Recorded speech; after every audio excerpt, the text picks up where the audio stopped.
Boa noite. Estamos aqui para falar hoje sobre o efeito fotoelétrico, fenômeno esse estudado normalmente nas nossas escolas, né, constante no currículo de ensino médio, né, aquela parte ali que nós estudamos a física moderna. Ele, ele deu notícia a primeira vez na parte física em final do século XIX, mas foi estudado mesmo no século XX.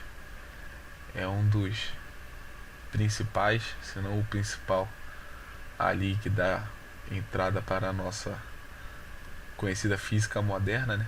Ele é um dos principais fenômenos que a física clássica não explicava e que precisamos da física moderna para explicá-lo.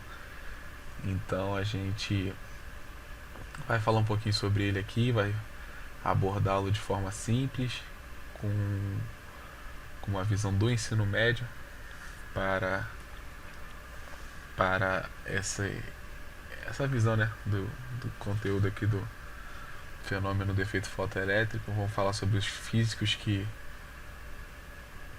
estudaram esse fenômeno e vamos falar também sobre um pouquinho dele no dia a dia, a parte dele matemática, o que diferenciou a física moderna da física clássica. Então vamos lá para tratar um pouquinho desse assunto. Bom, aqui a gente vai falar já, começando um pouquinho da parte da física clássica, né? Na época a física clássica, né, final do século XIX, começo do século XX, como a gente acabou de falar, a física clássica não explicava o fenômeno do efeito fotoelétrico. Então, a gente vai tratar nessa apresentação que foi bolada, tem um slide específico só para a gente falar sobre por que a física clássica não explicava, mas de maneira resumida, historicamente falando, não abordando o fenômeno em si, era um fenômeno que intrigava muito os cientistas da época e, e foi um gerador de discussão, né? E vamos lá, em 1887 ele foi observado por Hertz, quer dizer, Hertz já tinha observado esse fenômeno, que ele acontecia, mas pela explicação da física clássica na época não era possível se ater como isso acontecia. A gente tinha apenas o conhecimento de que ele ocorria e o experimental era totalmente diferente da matemática e da física que tínhamos na conhecimento na época. Não explicavam o que acontecia ou previam o fenômeno de maneira errada. Então, em 1905, Einstein publica um artigo sobre o assunto, sobre efeito fotoelétrico, tratando ele de outra forma, diferente do que era conhecido na época, com uma abordagem diferente, tratando da quantização de energia da luz, diferente do que era tratado, né, de maneira anteriormente a essa visão dele. Então, em 1905, né, como a gente acabou de falar, inícios do século XX, Einstein publica sobre o efeito fotoelétrico e que mais para frente, lá em 1921, acabaria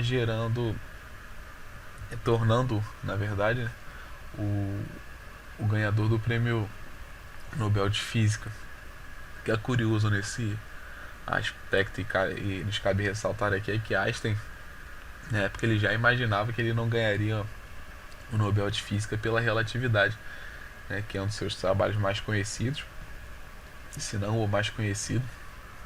Então, mas até por ele ver tanta complexidade em suas ideias, ele já esperava que talvez não fosse ganhar o prêmio Nobel de Física por causa da relatividade. Acabou ganhando pelo estudo do efeito fotoelétrico. Então, para vocês verem a importância que esse fenômeno teve na época e que começou, né, desencadeou a física moderna que hoje nós conhecemos. Então vamos lá, no que consiste o efeito fotoelétrico? Esse efeito fotoelétrico é a incidência de radiação, sendo a luz visível ou não, né, ou qualquer outro tipo, sobre o metal que afeta seus elétrons livres. Então vamos lá, o que é basicamente explicando, né, de maneira mais minuciosa, o que isso quer dizer? A radiação, como nós podemos ver aí no desenho ao lado, a radiação Pode, como eu disse, ressaltando, pode ser na forma de luz visível ou não. É importante frisar bem isso, que não é só luz visível que gera o efeito fotoelétrico, pode estar incidindo uma radiação sobre o metal que nós não estamos vendo a olho nu, mas que pode gerar o efeito, né? ela, ela simplesmente é colocada sobre a placa de metal, e essa radiação ela encontra elétrons livres, e esses elétrons livres são excitados de forma a sair desse metal. Eles são expelidos do metal. O que também é importante frisar nesse ponto é que nós temos que ver a radiação aí como partícula, né? Não apenas como onda. Esse foi um dos pontos que Einstein, quando Einstein conseguiu observar e a quantização da radiação, ele conseguiu melhorar seu ponto de vista, né? Conseguiu ter uma visão mais ampla sobre o problema e facilitou a sua, digamos, compreensão do fenômeno, e depois a subsequente dedução do que acontecia sobre o fenômeno, né? Vou passar aqui por. Bom, o problema da física clássica. Qual era o problema da física clássica? Aqui nós temos um aparato, né? No caso, a representação de um aparato do efeito fotoelétrico. Antigamente não era exatamente assim, né? Era algo mais bem elaborado, mas temos uma representação simples que para fins didáticos é o suficiente. É um amperímetro que nós temos ali, temos duas placas de metal e temos uma fonte de tensão que ali recebeu o nome de bateria, né? Que é uma fonte de tensão especificamente, mas não seria necessariamente uma bateria para fins operacionais. Aqui para fins didáticos é o suficiente para a gente. Qual é a ideia? O efeito fotoelétrico, né, com o problema da física clássica, eles emitiam certa luz, a luz incidia sobre a placa emissora, mas, por exemplo, eles emitiam a luz vermelha, e a luz vermelha não mudava nada do sistema, considerando que nós tínhamos ali na fonte de tensão zero, então ela não mudava em nada do sistema. Agora, quando você ia para o outro lado do espectro, que era o violeta, você tinha aquele amperímetro ali marcando que havia uma corrente no sistema. O que é a corrente elétrica? A corrente elétrica nada mais é do que um movimento de elétrons, né? Então, quer dizer, a partir do momento que você incidia luz naquela placa, você tinha um movimento de elétrons no sistema, né, nesse aparato aí. Só que, como eu disse no começo, eles começaram a reparar que não era qualquer luz. Você podia colocar a luz vermelha mais forte, que nem sempre ele ia emitir, dependendo do metal que você colocasse na placa emissora. Agora, você podia colocar uma luz violeta fraquinha, aquele amperímetro já marcaria uma corrente, diferente da luz vermelha. Uma luz forte, vermelha, não gerava corrente no sistema, enquanto uma luz violeta, mesmo que fraquinha, simples, já era o suficiente para gerar. E eles não conseguiam entender isso. Foi aí que Einstein mudou essa percepção do efeito, né? Que Einstein aqui, aí o título, né, Einstein juntou os pontos. O que ele juntou os pontos? Que a energia, né, ele fez de maneira descricionária da energia, que é energia igual a H, que é a constante de Planck, vezes F, que é a frequência, né, no caso da partícula ali. Então nós temos ali a fórmula no cantinho, né, E igual a H vezes F, que é a energia do fóton.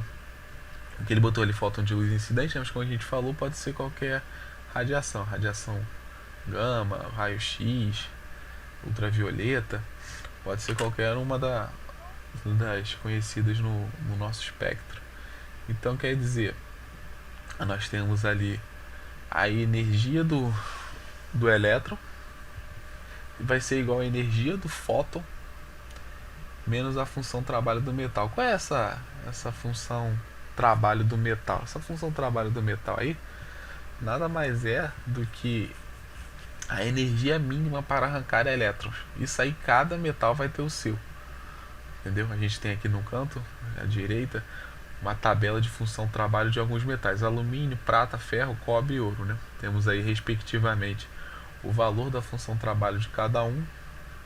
E ali nós temos então, como a gente vai ter a interpretação física dessa equação, nós vamos ter a energia do elétron é igual a energia do fóton menos a função trabalho. Então quer dizer, o elétron que vai ser emitido daquela placa, ele vai ter uma energia total igual a energia do fóton que incidiu sobre a placa menos a função trabalho. Como eu acabei de dizer para vocês no outro slide, por que eles colocavam às vezes a luz vermelha mais forte que eles tinham e não gerava elétrons? Porque não tinha o fóton, no caso o fóton que incidia sobre a placa de metal, não tinha energia nem suficiente para ser maior que a função trabalho. Então a energia do fóton era menor que a função trabalho, então o elétron não teria energia nunca suficiente para poder sair da placa. Agora, no caso do violeta, por que acontecia de mesmo a luz mais fraca incidir sobre o metal e nós termos um elétron sendo gerado? Porque ele vai de acordo com a frequência. E a frequência do violeta, como nós temos a tabela aqui ao lado, ela é muito mais alta do que a do vermelho, por exemplo, do laranja, do amarelo. Então quer dizer, o violeta, mesmo sendo uma luz de pouca intensidade, ali, né, considerando uma suposição, que mesmo ela tendo pouca intensidade, a sua frequência é o suficiente para arrancar, no caso, os elétrons do metal, o que não aconteceria no caso do vermelho, do laranja, do amarelo. Então o que Einstein conseguiu provar? Einstein conseguiu mostrar pra gente que a luz não se comporta apenas como ondas, mas que se comporta de maneira como se fosse pacote, a energia da luz e da radiação de maneira geral como se fossem pacotes, que são os fótons, né, que na época não era adotado esse nome ainda, mas hoje conhecemos assim. Era conhecido como fótons, e esses fótons eles incidem sobre o elétron e de maneira corpuscular. O que seria corpuscular? Como partículas mesmo, não só como ondas.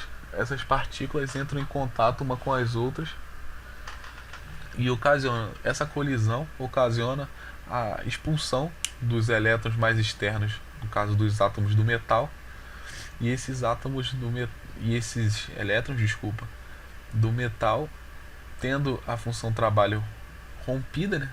A energia do fóton incidente já sendo maior do que essa função de trabalho, já é o suficiente para poder expeli-lo da placa de metal.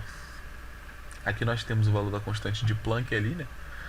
Por ficar até um pouco simples de entender, como a constante de Planck, a energia do fóton é a constante de Planck vezes a frequência, então nós sabemos que só a frequência vai alterar o valor da sua energia, né? Com H ali sendo constante de Planck, como o nome já diz, sendo uma constante, nós teremos apenas a frequência fazendo essa variação aí de energia do fóton. Como temos a tabela aí ao lado, bem autoexplicativa, né? Bem simples a gente entender.